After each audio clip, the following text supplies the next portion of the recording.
Uli, okay? Nasa Lucena City.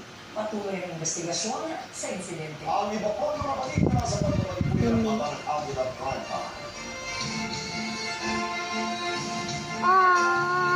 Across continents and through time zones, the story of our world. From the corridors of power to the quiet corners of resistance. You're so and cute. to truth. Informed by facts, driven by purpose, bound to no border. And this is more than news. Chico ba? Hindi ko pa. It is so cute. Uy, pag may gilid yan, pag nahulog yung cellphone ni mama, palo kita. So Gitna mo doon, sumunod.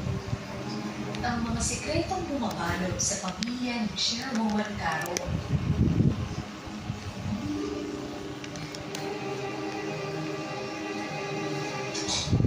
Kailangan kita makausap. May mali kasi.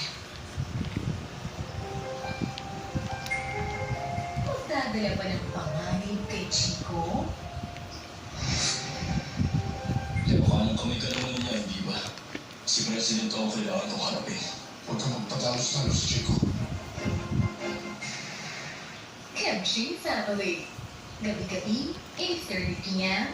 Dito lang sa Net 25. Let's get together sa Net 25. Sa Net 25.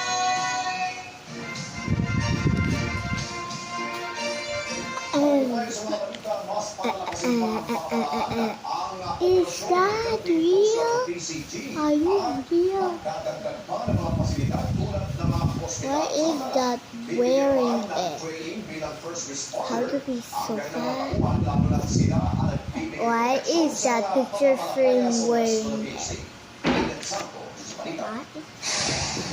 Handa si Pangulong Ferdinand Marcos Jr. na magugunan sa mga bagong sasakyang dagat, sasakyang panghimpapawid, kagamitan at logistic para sa Philippine Coast Guard.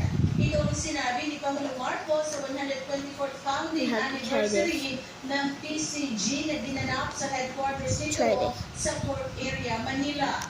Ayon kay PBBM, ito ay bilang bahagi ng kanyang pangako na palatasin ang mga kakayahan ng ahensya.